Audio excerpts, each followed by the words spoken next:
बात को बीच में ही काट देता है, कभी बालों को रंगा रहा है, किसी एक ही काम को बार बार करने की कोशिश करता है जिसकी जरूरत नहीं है, चलते चलते चप्पल जूते उतार दे, अपनी इंटेलिजेंस को सबसे सर्वोपरि मानता है। इंसान की जिंदगी में ग्रहों का प्रभाव रहता है, ये हम सब जानते हैं। हम जितने भी इंसान इस दुनिया में बने हुए हैं वो 12 राशियों के अंदर कैटेगराइज हैं। अक्सर हम चर्चाओं में देखते हैं कि आप किसी भी ग्रह के अच्छे होने की और बुरे होने की पहचान करते हैं, लेकिन हमारे उम्र का अलग अलग दायरा होता है। बचपन में वो ग्रह हमें किसी अलग तरीके से असर करता है, थोड़ी यंग एज में वो अलग तरीके से असर करता है और वृद्धावस्था में उसका अलग प्रभाव होता है। तो आज इस वीडियो में हम चर्चा करेंगे ऐसे ही खास पॉइंट्स में जो आपको बताएंगे कि आपकी उम्र के हिसाब से आपके लिए वो ग्रह किस तरह से असर डालता है। दोस्तों, बुध ग्रह आपके जीवन में आपकी कुंडली से पहचान किया जा सकता है कि वो कैसा असर दे रहा है, कैसा नहीं दे रहा है। लेकिन जो आम तौर पर आप आम व्यवहार से पहचान सकते हैं कि बुध की क्या स्थिति होती है,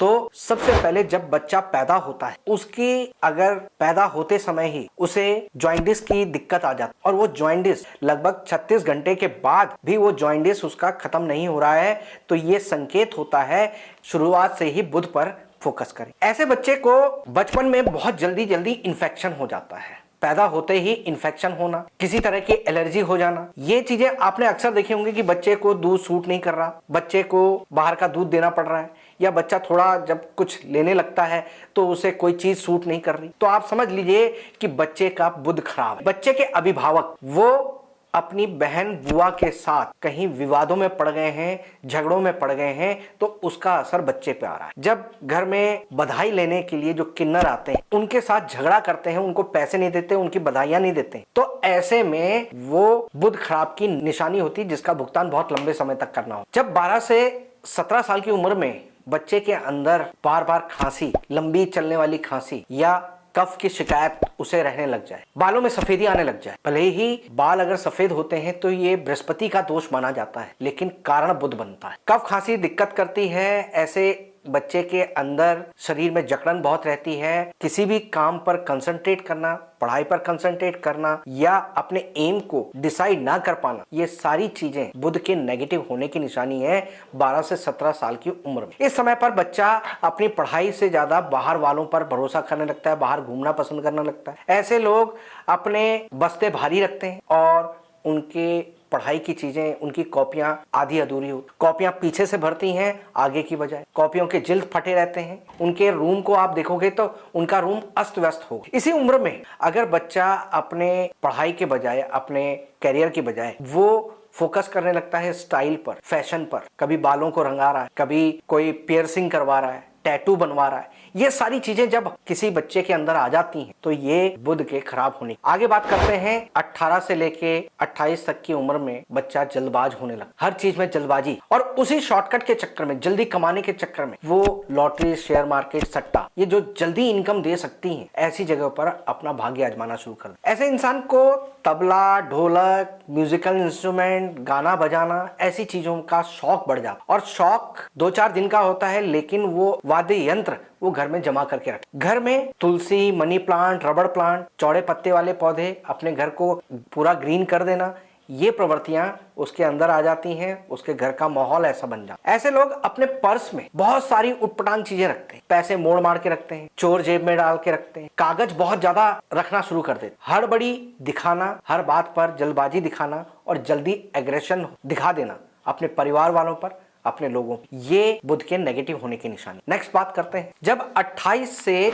34 की उम्र में इंसान आता है तो उस समय पर ऐसा इंसान बड़बोला हो जाता, अपनी इंटेलिजेंस को सबसे सर्वोपरि मानता है, दूसरों की बात सुनना पसंद ही नहीं करता, दूसरा कोई भी बोल रहा होता है उससे पहले खुद बोलना शुरू कर देता, बात को बीच में ही काट देता है, एक बात कहते कहते दूसरे ट्रैक पे चला जाता, सामने वाला आपकी बात का जवाब देने लगता है तब तक वो किसी और बात को करने लगता। जब 28 से 34 की उम्र होती है तो इस समय पर वो अपने कैरियर को लेकर बड़ा डिस्टर्ब रहता है, वो अपनी लाइफ को लेकर बड़ा डिस्टर्ब रहता है और अपने लाइफ में नेगेटिव थॉट से जूझ रहा हो, डिप्रेस होता है, लेकिन बाहर शो करता है कि मैं इंटेलिजेंट हूं और उन नेगेटिव चीजों को एक्सेप्ट करने के लिए तैयार है। दांतों में कष्ट रहना, दांत खराब होना, और ऐसे लोग अपने घर में किताबें इकट्ठी कर करके रखते हैं, यानी किताबों का जमावड़ा उनके घर में रहता है और उनको वो यूज नहीं करते, वो बस वो रद्दी बनकर रह जाते। इसके आगे 34 से लगभग 42 की उम्र तक सांस से संबंधित परेशानी देता है, नसों से संबंधित परेशानी देता है, शरीर के किसी अंग में कोई नस दबने के कारण दर्द रहना शुरू हो जाता है, साइकेट्रिक प्रॉब्लम आनी शुरू हो जाती है, नींद डिस्टर्ब हो जाती है और ऐसा इंसान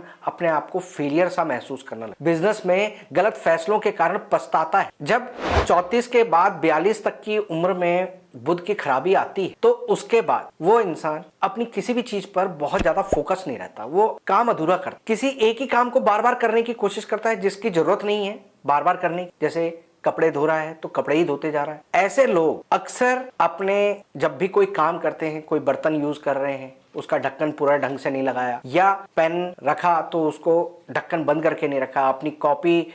बंद करी तो उसको ढंग से फोल्ड करके नहीं रखा, चीजें कहीं पे भी रख के भूल जाते हैं, पहले संभालने की कोशिश करते हैं और फिर वो संभाली हुई चीज ही भूल जाते हैं, जगह ही भूल जाते हैं, हर बात पर जल्दबाजी होती है, चलते वक्त भी पैर कभी भी एक जगह पर चप्पल नहीं उतारते, एक जगह पर जूते नहीं उतारते, चलते चलते चप्पल जूते उतार देते, कपड़ों का पहनने का पता ही नहीं चलता कि किस तरह से कपड़े पहन रहे हैं। ये सारी चीजें बुध के नेगेटिव होने की नहीं। और अपनी बात को ऊपर रखना, ओवर पॉजिटिव किसी के लिए भी हो जाना और इमोशनल रूप से दूसरों को अपनी बातों के लिए मजबूर करना, ये बुध के नेगेटिव होने की। तो दोस्तों ये उम्र के हिसाब से मैंने बताया, इसके बाद ये सारी चीजों में से ज्यादातर सिम्टम्स फिर उसके बाद की उम्र में चलते ही रहते हैं। तो दोस्तों उम्मीद करता हूं कि आज की इस वीडियो से आपको कुछ नया जानने को मिला होगा, ये बुध का नए तरीके से आपको व्याख्यान अच्छा लगा होगा। वीडियो पसंद आई हो तो लाइक और शेयर करें, चैनल को सब्सक्राइब करें। फिलहाल के लिए मैं अपनी वाणी को विराम देता हूं। ओम नमः।